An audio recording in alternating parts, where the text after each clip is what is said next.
فضيلة الإمام، تحدثنا في الحلقات السابقة عن الأخلاق، ولكن نظرا لأهمية الموضوع نود من فضيلتكم أن نلخص موجز الحلقة السابقة للشباب، حيث وردت إلينا تساؤلات تريد إيجاز الموضوع من جديد. نبدأ بتعريف الأخلاق مع فضيلتكم. بسم الله الرحمن الرحيم. الحمد لله والصلاة والسلام على سيدنا مولانا رسول الله وعلى آله وصحبه. يلزم في بداية الحديث عن الأخلاق أن نفرق بين أمرين: دراسة أو فلسفة الأخلاق. نعم. وهذا الموضوع يعني البحث في الأخلاق كتعريف، كشروط، كإمكان التغيير، هذه يعني أخلاق بالمعنى البحثي في ماهية هذا المفهوم. نعم. هذا قسم، والقسم الآخر ربما هو الذي يهم الكثيرين، هو ما هي يعني الفضائل وما هي الرذائل. ما هي الفضائل التي ينبغي أو يجب على الإنسان أن يراعيها ويزرعها في نفسه وينتبه إليها يعني الليل والنهار، وأيضا الرذائل التي ينبغي أن هذا القسم العملي في الأخلاق. لكن نحن بدأنا، وكما تبدأ عادة الكتب التي تتولى بحث أو البحث في علم الأخلاق، تقسم الأمر إلى القسم الأول قسم نظري فلسفي، يعني يعرفك على ما هي الأخلاق، لكن سواء كانت حسنة أو سواء كانت قبيحة إلى آخره. وما هو مثلا يعني تحليل شعورك وأنت تندفع اندفاعا تلقائيا نحو فعل خير أو نحو ارتكاب شر. كل هذه الأبحاث هي تسمى فلسفة الأخلاق أو الأخلاق الفلسفية، في مقابل الأخلاق العملية، وهي التي عني بها يعني معظم علماء الأخلاق المسلمين، ويكتراهم يعني يتحدثون في قائمة طويلة من الفضائل يراعيها الإنسان، وقائمة طويلة أيضا من الرذائل. لا تجد هذه الدراسة المفصلة والمطولة للرذائل الخلقية والفضائل الخلقية ومصحوبة ب يعني نصوص من الوحي، ومن سواء كان الوحي الإلهي أو الوحي النبوي، بتحث تحث الإنسان أو تحث المسلم على أن يتبع هذه القائمة، أو يعني أن يتصرف في أعماله وفق هذه القائمة ويكتسب الفضائل ويجتنب هذه الرذائل. هذا النمط والتفصيل والتطويل في بيان الفضائل والرذائل ربما تختص به فقط دراسة الفلاسفة المسلمين. من هذا المنطلق احنا بدأنا يعني وسنظل ربما حلقة أو حلقتين في فلسفة الأخلاق قبل أن يعني نذهب إلى ما هي الفضائل الأخلاقية المطلوبة وما هي الرذائل الأخلاقية المنهي عنها.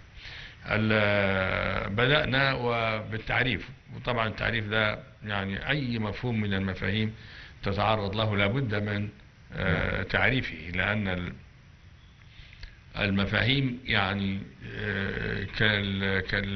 كالأفراد أو كالأشخاص، والتعريف هو يعني يقوم مقام الوجه هذا الشيء. فالوجه هو الذي يعرفك. يعني حضرتك لما تشوف أي حد فورا بتعرفه من يتميز بوجهه عن غيره وعن آلاف الآلاف. فالتعريف في المفاهيم وفي الأفكار كأنه هو الوجه الذي نتعرف به عن هذا المفهوم ونعزله عن المفاهيم الأخرى. والتعريف قلنا في تعريف الأخلاق أنها التعريف اللغوي. وأيضا كررنا ناس كثيرين يقولوا يعني إيه حكاية اللغة وحكاية الاصطلاح دي. التعريف يعني اللغوي هو الدلالة اللغوية، يعني تفسير لفظ بلفظ، لكن ليست له أي دلالة أبعد من ذلك.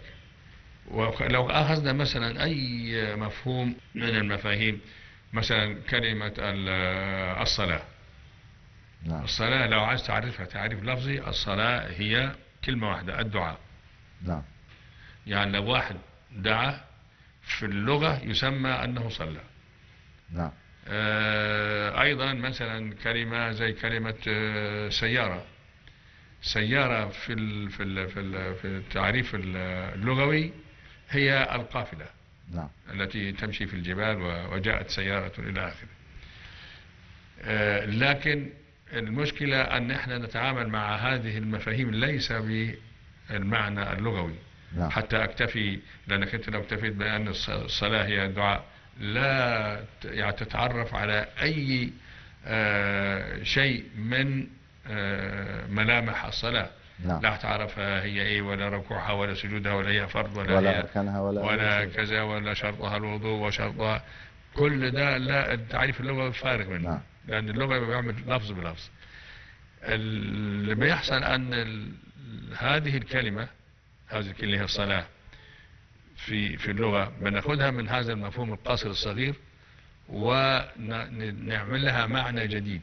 نعم. هذا المعنى الجديد اللي هو بيتفق أو يصطلح عليه اللي هم الناس أو الفن أو العلماء اللي هم يعني أخذوا هذا المفهوم ليتحدثوا عنه. فتروح في الصلاة يقول لك هي الصلاة مثلا الأفعال المفتتحة بالتكبير، المختتمة بالتسليم، بوضوء وقراءة إلى آخره. هنا بقى مفاهيم كبيرة جدا مش موجودة على عكس المفهوم مش موجودة في خالص، يعني لا يدل عليها التعريف اللغوي. فلو رحت تتعرف على الخلق حسب التعريف اللغوي، هو الطبع أو السجية، يعني طبعه كذا وأخلاقه كذا. نعم. طيب الأخلاق هي إيه وفضائل قبائح بحسب المعنى اللغوي لا يحتمل، أو التعريف اللغوي لا يحتمل شيء من هذا. نعم. هو فقط يقول لك أنت حينما تقول أخلاق كأنك قلت طبع. نعم. ويسيبك ويمشي خلاص. المعنى ده بقى لما يجي عند علماء الأخلاق هم اللي بيفصلوا نعم. المعاني الجديدة ويلبسوها هذا اللفظ، كأن لفظ الأخلاق في الحقل اللغوي بزي، وفي حقل الاصطلاح بزي والحق الاصطلاح يعني البحثي العلمي فيها في الصلاة في الأخلاق، في الأخلاق بزي آخر مختلف تماما. فالأخلاق بالمعنى الاصطلاحي هي طبعا يعني قوة أو يعني راسخة أو هيئة، يسمونها هيئة راسخة. هيئة معنى قوة يعني راسخة في النفس، تصدر عنها الأفعال في يسر وسهولة دون يعني روية أو تفكير. يعني يقول لك الأخلاق هي شيء داخلي عندك في النفس، قوة خفية هي بتعبر عن نفسها، فأنها تدفع الإنسان لأن تصدر عنه أفعال، وأفعال يعني لا يتكلفها لا يفكر فيها. هي إنما تصدر عنها هذه الأفعال في يسر وسهولة ومن غير انتظار ومن غير تفكير، بتلقائي، بشكل تلقائي. هذا هو تعريف الأخلاق، أو هذه هي الأخلاق في التعريف الاصطلاحي. لخصنا بعد ذلك قلنا شروط الفعل الخلقي. شروط الفعل الخلقي، وقلنا أنه شرطين. الشرط الأول هو أن يحدث على نهج التكرار. نعم. وأن يكون بإرادة، يعني بمعنى أنه لو واحد اضطر إلى أنه مثلا يعمل وليمة للناس وأصدقائه مرة أو مرتين، ما نقدرش نقول ده نطلق عليه من خلال المرتين دول أنه إنسان كريم. كريم ده وصف أخلاقي أو حكم أخلاقي. أو إذا مثلا حالة الظروف دون قد فترة يعني مضطر أو كذا أو كذا، ما بيعزمش حد، ولا ما نقدرش برضو الفترة القصيرة دي نعتمد أو نتكئ عليها في الحكم عليه أخلاقيا بأنه رجل بخيل. نعم. إنما لو كانت عادته دائما يعني كل أسبوعين يعزم الناس أو يعطي كل اللي قبله، مثلا يعطي البوابين، يعطي اللي في السواق، يعطي مش عارف ايه، ده وبشكل مستمر، ده تستطيع أن تحكم عليه بأنه إنسان كريم. ليه؟ لأنه فعله هنا تكرر. نعم. والتكرار شرط في الحكم الخلقي. الشرط الثاني أن لا يكون مضطرا إليه. نعم. ممكن يتكرر لكن مضطر، مش يعني لو ما فيش اضطرار لا يفعل هذا الشيء. فلا بد أن يكون متكررا، وأيضا عن إرادة، عن محض إرادة، هو يحب يعمل كده، وليس عن طريق الاضطرار. نعم. أيضا قلنا أن في فرق بين الخلق والسلوك. السلوك الخارجي ده في ناس بتفهم أن السلوك الخارجي هو ده الخلق. لا، الخلق ده القوة اللي بتصدر أو اللي بتصنع، بتخليك تفعل هذا الفعل، يعني كأنها هي التي تؤثر. فالشيء المؤثر غير الشيء اللي هو الأثر. نعم. ففي علاقة أثر بمؤثر، يعني مثلا علاقة صانع بمصنوع، أو علاقة سبب بمسبب. فالأخلاق هي التي تسبب الفعل الخلقي. نعم. الفعل الخلقي أسميه السلوك. أما القوة الموجودة والمستكنة وراء هذا، أو هي التي دفعت إلى هذا المحركة لهذا المحركة، هذه هي التي أسميها الأخلاق. نعم. وختمنا أعتقد في الحلقتين الماضية بإمكان هذا الخلق شيء، يعني احنا عرفناه بأنه هو السجية والطبع، والطبع أنه أمر ثابت. فناس كثيرين يعني فهموا من التعريف أنه لا يمكن تغيير الأخلاق. أنت عرفت الأخلاق بأنها شيء ثابت ويعني لا يتغير، ثم بعد ذلك جئنا نسأل هل يتغير، فوجدنا في مدرسة تقول نعم يتغير، ومدرسة تقول لا يتغير. الذين قالوا، ودايما طبعا عشان تعرف يعني المفاهيم الميتافيزيقية، نعم. لأنها مفاهيم عليا لابد أن تضطرب فيها الأذهان، يعني ومن هنا تمس الحاجة إلى الوحي، هو الذي يصحح ويقول هذا صحيح وهذا خطأ، هذا صواب وهذا خطأ. فدايما تلاقي مدرستين، ما دام الأمر يحتمل الوجهين تنشأ هنا مدرسة وهنا مدرسة. إذا يعني تعاملنا مع الموضوع بعيدا عن مراقبة الوحي الإلهي. لكن إذا انطلقت زي ما بيعمل المسلمين، إذا انطلقت من الوحي الإلهي بتلتزم شيء وتقدم كل مبررات هذا الشيء. ها هنا أيضا مذهبان، مذهب قال إن الأخلاق أو القوة الخلقية دي ثابتة ولا يمكن تغييرها أبدا، وقلنا أنهم مثلوا ذلك إذا أن الذئب يولد يعني ذئبا وخبيثا وماكرا ويستمر هكذا طوال عمره. حتى لو عملوا فيه يعني حتى الشاعر اللي هو ربى ذئب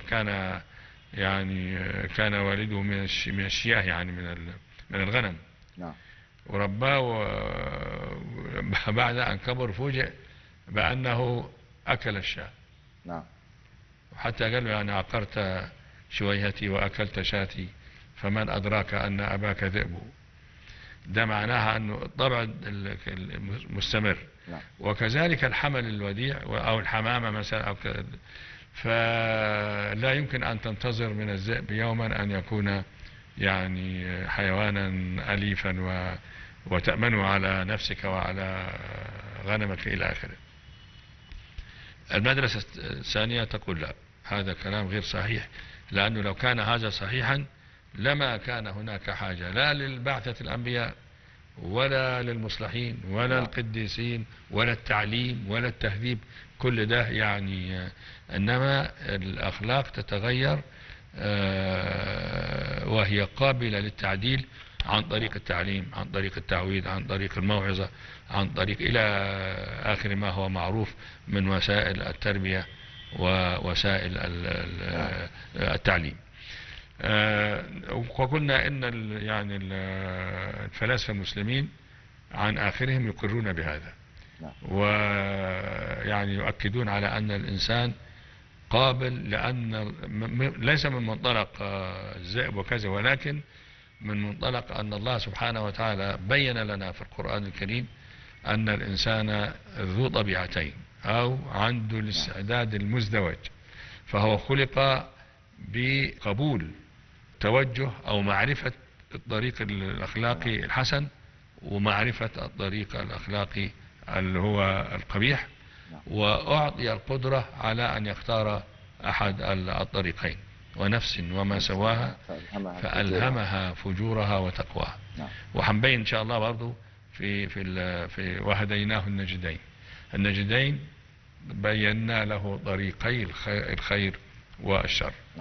يعني نشكر فضيلتكم على هذا الإيجاز، ولكن كان هذا ضرورة لترسيخ الفكرة في أذهان الشباب. فضيلة الإمام، بعد أن أوجزنا ما ورد في الحلقات السابقة، هل هناك معايير للحكم على الأخلاق؟ كيف نحكم على الأخلاق؟ نعم، الحكم الخلقي ده برضو من موضوعات الفلسفة الأخلاقية أو الأخلاق الفلسفية. نعم. حتى المؤلفات اللي هي تجد عناوين الكتب مثلا الأخلاق الفلسفية ده عنوان، أو الفلسفة الأخلاقية، أو مباحث في فلسفة الأخلاق.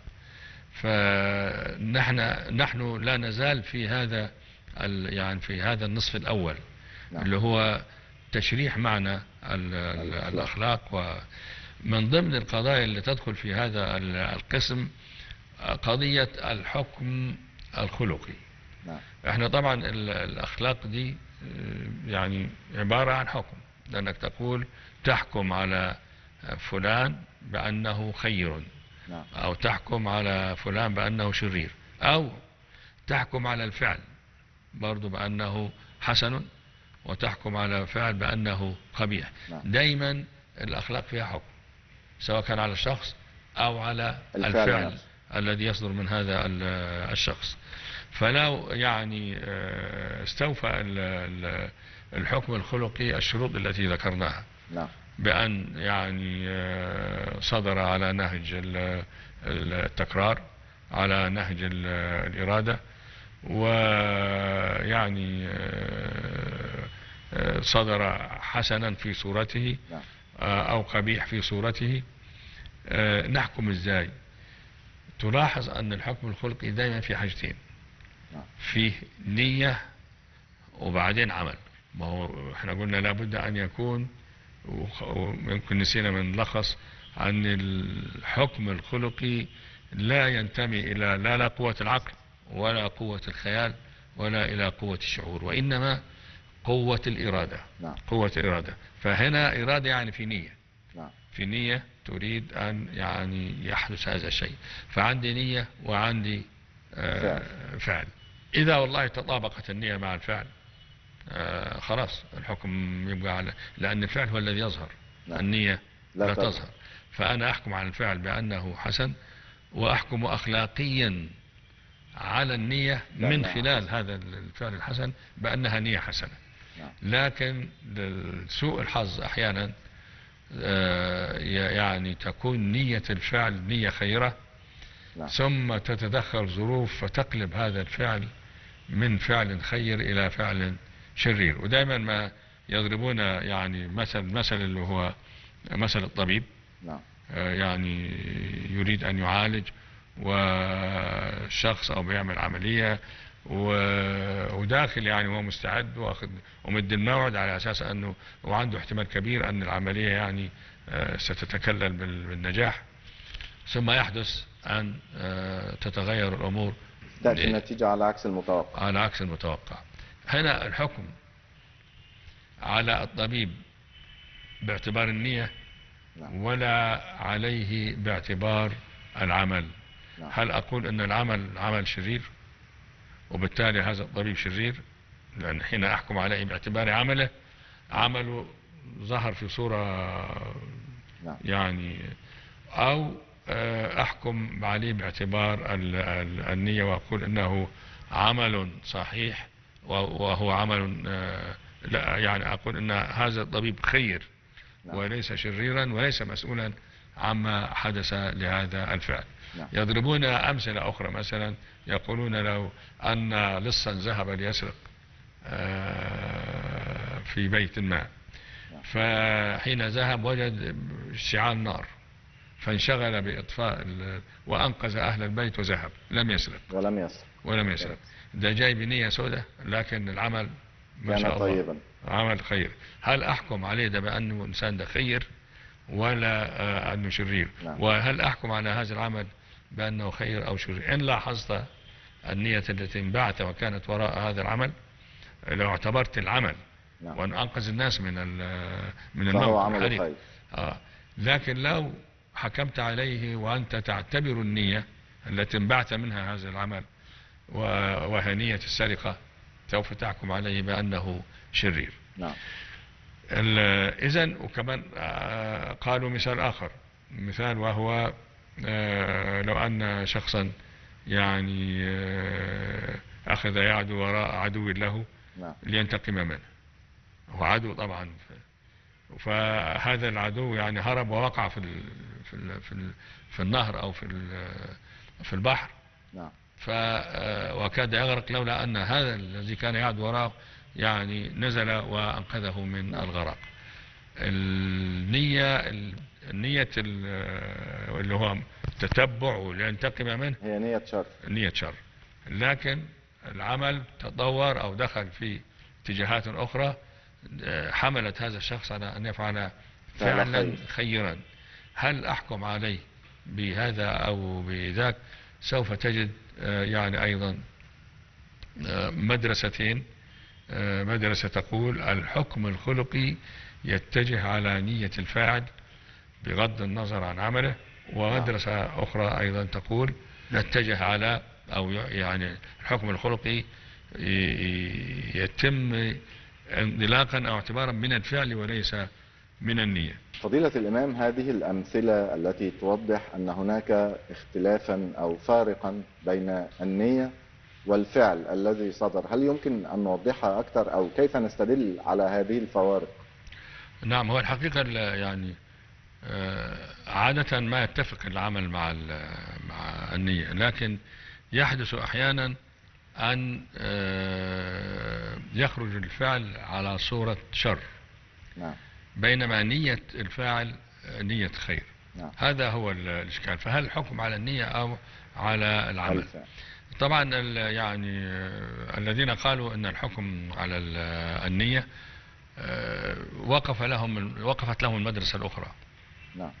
وقالوا يعني أن أولا النوايا والقصود أمور خفية جدا وهي مستورة ولا يمكن الاطلاع عليها ولا نعرفها، فكيف يعني تكون مقياس للحكم بالخير أو الحكم بالشر؟ نعم.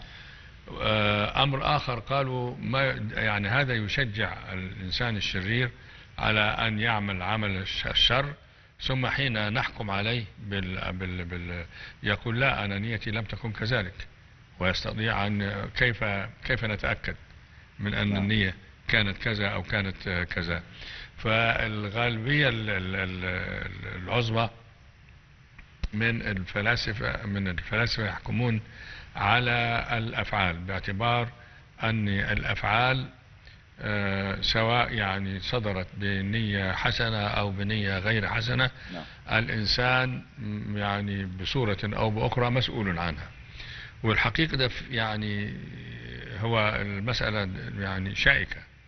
يعني نية حسنة ويؤجر عليها الإنسان، وسنبين ده حيتضح إن شاء الله في حين نبين موقف الفلاسفة الأخلاقيين المسلمين من هذه القضية.